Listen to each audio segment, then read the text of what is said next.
Assalamualaikum warahmatullahi wabarakatuh.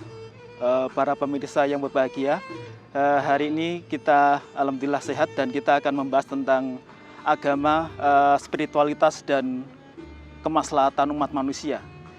Idealnya agama diturunkan oleh Allah kepada umat manusia itu bukan untuk kepentingan umat manusia, tapi untuk kemaslahatan umat manusia. Dan firman-firman Allah dalam Al-Quran, dalam hadis Nabi dan sebagainya, baik hadis qudsi maupun hadis Nabi secara umum, adalah semuanya untuk kemaslahatan manusia, kemaslahatan umat manusia, baik di Indonesia maupun seluruh alam. Itu adalah tujuan utama dari agama. Maka perintah-perintah Allah dalam Al-Quran, misalnya innahu sami'un alim, itu sebenarnya maksudnya adalah bukan semata-mata Allah itu narsis, bahwa saya atau aku itu adalah maha mendengar lagi maha mengetahui, tapi bermaksud bahwa mengajarkan pada umat manusia bahwa untuk menjadi orang yang alim, untuk menjadi orang yang berilmu, untuk menjadi orang yang punya knowledge, punya science, orang harus melewati proses mendengarkan, proses belajar, proses eksperimen dan sebagainya. Maka agama tidak boleh mengajarkan orang menjadi egois, menjadi orang yang sangat tertutup, menjadi orang yang sangat terbelakang. Agama sering dipahami orang secara sempit. Agama sering dipahami orang secara salah.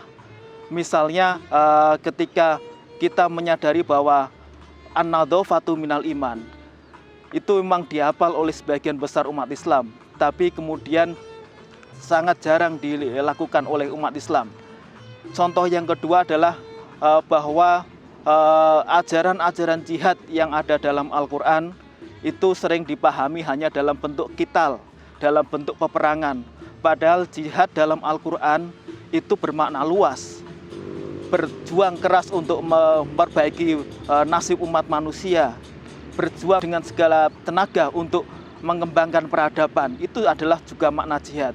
Maka di sini kemudian pentingnya untuk memahami bahwa agama itu diturunkan untuk manusia, bukan untuk Tuhan atau untuk Allah.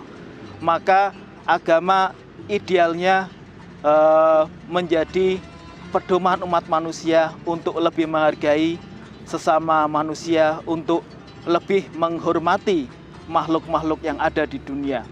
Dalam contoh COVID yang sedang kita alami sekarang ini, pemahaman agama yang luas mengajarkan kita untuk mematuhi protokol kesehatan, untuk menjaga jarak ketika sholat, kemudian juga untuk memakai masker dan sebagainya. Itu adalah sumbangsih kita, sedekah kita, baik secara agama maupun sebagai warga negara dalam rangka mengembangkan kemaslahatan bersama. Jadi agama di sini agama yang kita pahami secara humanis dalam perspektif manusia, bukan agama yang kita pahami secara egois. Kita ibadah itu bukan sekedar mencari pahala, tapi mencari pahala dan keridhaan Allah, juga kemaslahatan manusia. Agama tidak boleh dipahami secara sempit, egoistik, hanya untuk kepentingan kita, tapi agama harus dipahami secara luas demi kemaslahatan umat manusia. Sekian, mudah-mudahan memberikan manfaat terutama bagi kita sendiri, dan walafu minkum. Assalamualaikum warahmatullahi wabarakatuh.